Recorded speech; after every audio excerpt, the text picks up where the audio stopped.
Bom, pessoal, para a gente completar os assuntos da prova 1, os principais componentes do sistema imunológico, só falta esse tópico aqui, MHC. Vamos lá? MHC significa complexo maior de histocompatibilidade. Em humanos também é chamado de HLA, antígeno leucocitário humano. Nós temos duas classes de MHC clássicos, classe 1 e classe 2, ou HLA classe 1 e HLA classe 2. Ambos estão relacionados com uma função muito importante da imunidade adaptativa, a apresentação de antígenos, principalmente antígenos proteicos, uma coisa que a gente falou desde o começo do semestre. As proteínas são mais antigênicas que os lipídios e os lipídios mais antigênicos do que os carboidratos. Já vou abrir um parênteses e sugerir para vocês uma leitura bem interessante sobre a molécula CD1 ou MHC não clássico, fazendo a apresentação de lipídios. Fecha parênteses aí. Gente, vou deixar um sumário para vocês e vou tentar focar um pouquinho nas funções do MHC em humanos, ou HLA, usando principalmente essa tabela e uma figura que eu já vou puxar, mostrando a estrutura molecular desses dois grupos de moléculas. Dúvidas podem lançar por e-mail, podem lançar no fórum. Vou tentar fazer uma aula mais enxuta para não sobrecarregar o sistema e nem vocês, tá bom? Bom, então eu já falei para vocês que nós temos duas classes de MHC clássicos, classe 1 e classe 2. Ambas são proteínas produzidas a partir da leitura de genes que levam o mesmo nome, genes do MHC produzindo proteínas do MHC. No MHC classe 1, nós temos três genes importantes, três locos gênicos importantes, HLA-A, HLA-B e HLA-C. No classe 2, nós temos outros três locos gênicos importantes, DP, DQ e DR. Esses genes, especialmente os genes de classe 1, são extremamente polimórficos, ou seja, na população em geral, existe uma grande variação do HLA-A, do HLA-B e do HLA-C. E para compor as proteínas do MHC, nós precisamos combinar esses três alelos. Então, cada indivíduo tem um tipo de alelo de HLA-A, B e C, e a combinação entre eles é que vai ser traduzida nas proteínas do MHC classe 1. E como existe uma grande variedade entre esses alelos, dificilmente nós encontramos na população pessoas com MHC classe 1 idêntico, ok? Vamos dar uma focada um pouquinho no MHC classe 1 para a gente entender qual que é a função desse grupo de moléculas. O MHC classe 1 ele é apresentado por praticamente todas as células nucleadas do nosso corpo na membrana plasmática pelo lado externo. Esse MHC, que aparece em todas as nossas células nucleadas, exerce duas funções importantes. A primeira delas é marcar a identidade da célula. Como existe grande variedade entre os indivíduos, o meu sistema imunológico, especialmente a partir dos linfócitos TCD8, citotóxicos da imunidade adaptativa, eu identifico as minhas células, as células que são próprias deste corpo.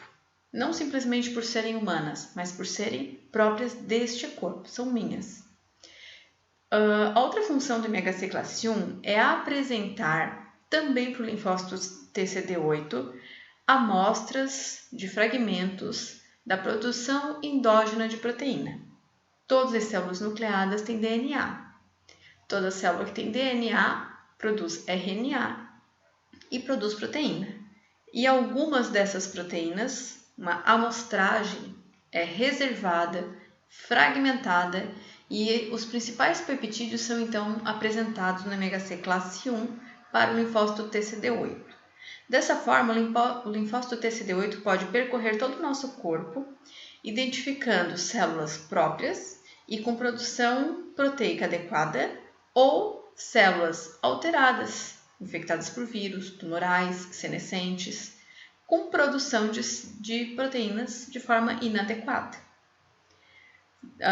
Células de transplante também podem ser rejeitadas a partir desse mecanismo.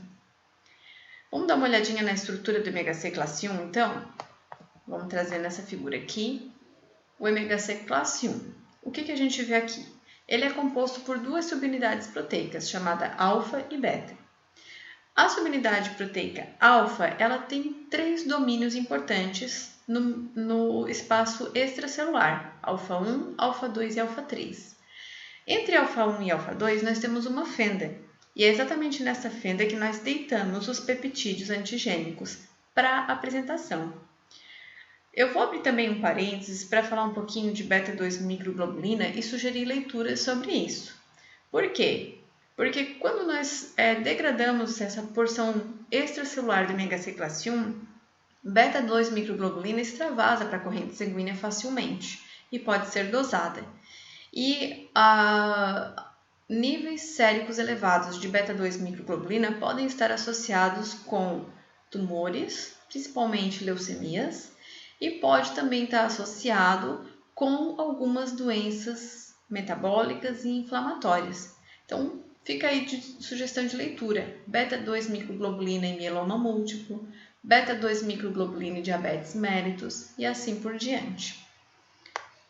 Vamos voltar para cá. Então, a gente entendeu que o HLA classe 1 ele é uma proteína, aliás, ele é um conjunto de proteínas produzidas através da tradução dos 3 locos gênicos HLA A, B e C, que são genes extremamente polimórficos na população, e essas proteínas elas são constituídas por cadeias alfa e beta, sendo que a cadeia alfa é uma cadeia que tem 3 domínios. Entre alfa 1 e alfa 2, entre os domínios alfa 1 e alfa 2, nós temos uma fenda, onde nós deitamos peptídeos que derivam da produção endógena de proteína. O que é a produção endógena de proteína? É aquela produzida dentro do próprio citosol da célula, a partir do seu próprio material genético. Tranquilo? Vamos dar uma olhada no ômega C classe 2. O ômega C classe 2 ele não está amplamente distribuído no nosso corpo. Ele é restrito às células apresentadoras de antígenos. 2 células imunológicas exercem esse papel de forma muito importante: macrófagos e células dendríticas. Essas células, macrófagos e células dendríticas, fagocitam antígenos que são invasores, fragmentam esses antígenos e, através do ômega C classe 2, apresentam peptídeos antigênicos selecionados para o linfócito TCD4 ou para o linfócito T helper. Esses linfócitos T helper, a partir do reconhecimento dos antígenos invasores, vão determinar qual a resposta imunológica é mais adequada e qual a intensidade que precisa para fazer aquela defesa, ok? De uma forma muito interessante, então, a interação entre o ômega C classe 2 e a apresentação de antígenos para CD4, ela acontece durante a ativação e durante a execução dos mecanismos imunológicos. Eu já vou mostrar uma peculiaridade durante a ativação. Para a gente fechar o papel do ômega C classe 2, vamos dar uma olhada aqui na estrutura. Então, o ômega C classe 2 é um grupo de moléculas que também é composto por 2 subunidades proteicas, alfa e beta. Só que agora a gente tem alfa e beta praticamente com o mesmo peso molecular e compostas com 2 domínios transmembrana, aliás, extracelulares, alfa 1 e alfa 2, beta 1 e beta 2. Entre alfa 1 e beta 1, nós também temos uma fenda, que é exatamente o espaço onde nós deitamos os peptídeos agora exógenos. Por quê? Porque derivam de antígenos fagocitados. Eu não sei se ficou claro, mas se ficar dúvidas, vocês podem mandar por e-mail ou no fórum. Essa figura aqui resume a ideia de tudo que a gente falou. O MHC é um grupo de proteínas que está exercendo a apresentação de antígenos para o sistema imunológico adaptativo. Que tipo de antígeno ele apresenta? Peptídeos, derivados proteicos. De forma linear, não de forma natural. Então, nós desnaturamos as proteínas, fragmentamos as proteínas e escolhemos os segmentos peptídicos para deitar nessa fenda. Então, a gente vai ler aminoácido por aminoácido para reconhecer aqueles 10.000 epítopos que nós conseguimos reconhecer e memorizar. Bom, e a outra função do MHC é identificar as células e moléculas do nosso próprio corpo. E dessa forma nós conseguimos diferenciar um indivíduo de um outro indivíduo da mesma espécie. Antes de eu detalhar um pouquinho, deixa eu falar só um detalhe. Antes de eu detalhar aqui a síntese e a apresentação de antígenos, deixa eu só trazer um detalhe interessante, que é sobre a aplicação do MHC. O MHC classe 1 ele é extremamente estudado durante ou para promover doação de órgãos e transplante de medula óssea. Na doação de órgãos sólidos, o doador precisa ter o MHC classe 1 idêntico ou muito parecido com o receptor, porque os linfócitos do receptor vão precisar identificar o órgão recebido como sendo desse próprio corpo. Caso contrário, nós vamos ter a rejeição do órgão. No transplante de medula óssea, a medula óssea do doador vai preencher o espaço da medula óssea do receptor e vai substituir todas as células sanguíneas do receptor. Os linfócitos TCD8 do doador transitarão pelo resto da vida na corrente sanguínea do receptor e precisam reconhecer o corpo do receptor como sendo o próprio corpo. Do contrário, nós vamos ter a doença do enxerto contra o hospedeiro, ok? Fica a dica de leitura aí também, tá? Então, vamos fazer esse detalhamento aqui. A gente tem nessa ilustração MHC classe 1, todo segmentado com setas azuis, e o MHC classe 2 todo segmentado com setas rosas. Então, a gente tem um paralelo entre a função do MHC classe 1 e o MHC classe 2. E a gente vê que a função é muito similar, é apresentar fragmentos peptídicos de antígenos que transitaram no citosol da célula. A grande diferença entre um e outro é a origem dos antígenos. Lá no MHC classe 1, a origem é endógena, é uma produção proteica do próprio citosol. No MHC classe 2, a origem é exógena, é fagocitose. Então, nós precisamos fagocitar alguma coisa. Dentro do fagossoma, nós precisamos fragmentar aquele antígeno para depois inserir esses fragmentos no MHC classe 2. Tanto o MHC classe 1 como classe 2 são sintetizados dentro do retículo endoplasmático e vão sendo trazidos para a membrana citoplasmática através de vesículas que fazem parte da composição do complexo de Golgi. Então, acho que fica bem tranquilo de olhar para a ilustração e entender um pouquinho esse detalhamento. Um outro ponto importante do detalhamento, e eu não vou me estender muito na videoaula por conta do tempo, é a síntese dentro do retículo endoplasmático do MHC classe 1 e classe 2. Dessa figura e desta figura, eu preciso que vocês entendam pelo menos uma coisa. Que tanto a síntese do MHC classe 1 como a síntese do MHC classe 2 acontece dentro do retículo endoplasmático, acontece com o auxílio de proteínas chaperones e cujo objetivo principal é formatar a molécula de MHC. Como eu já mostrei para vocês, a fenda é uma estrutura, é um relevo importante para a função do MHC. Então, durante a síntese, nós usamos moléculas chaperones, moléculas que nos apoiam, que nos dão suporte para lapidar essa fenda. Moléculas chaperones atuam como se fosse a forma onde eu estou construindo a molécula de MHC. Nós temos chaperones diferentes na síntese de MHC classe 1, como a tapacina, a calreticulina, e no MHC classe 2, como o clipe e a cadeia invariante.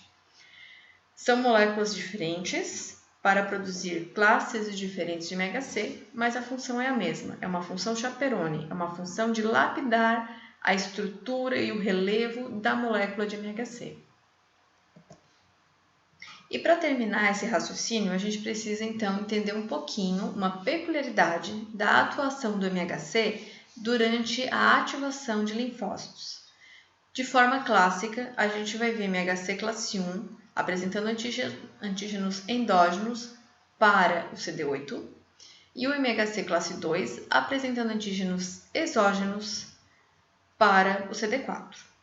Porém, durante a ativação de linfócitos T CD8, nós precisamos garantir que os linfócitos T CD8 estarão atuando contra os mesmos peptídeos que o linfócito T CD4. Por quê? Porque a ação do linfócito T CD8 depende de estímulos de citocinas que são emitidos pelo CD4. Então, ambos, CD4 e CD8, precisam ter o mesmo peptídeo como alvo. Isso significa que a apresentação dos peptídeos que foram previamente feitos para o CD4 precisam agora ser feitos também para o CD8. Isso significa também que antígenos exógenos que foram reconhecidos pelo CD4 precisam cruzar a rota clássica para que possam ser apresentados ao CD8. Macrófagos e células dendríticas conseguem fagocitar células apoptóticas ou células marcadas com anticorpos ou células que não expressam, células que expressam PAMPs e DAMPs, padrões moleculares associados ao patógeno ou padrões moleculares associados ao perigo. Quando os macrófagos e células dendríticas fagocitam células inteiras porque são células tumorais ou porque são células infectadas por vírus ou porque são células senescentes ou ainda porque são células apoptóticas, os macrófagos e células dendríticas conseguem extrair do citoplasma da célula fagocitado antígenos, que são exógenos, mas que têm características de antígenos endógenos, porque estavam no citoplasma de uma célula desse próprio corpo. E exatamente aqui que a gente cruza esse mecanismo de apresentação. Eu estou extraindo um peptídeo de uma célula fagocitada de origem exógena, porém, por ser um peptídeo de citosol, eu consigo trazer a apresentação desse peptídeo para o MHC classe 1, então apresentando para o CD8. Nós chamamos esse mecanismo de apresentação cruzada. Serve para ativar o linfócito TCD8. Fechamos aqui então, gente. Boa semana a todos, bom estudo e logo nós vamos combinar uma avaliação online, tá bom? Beijão!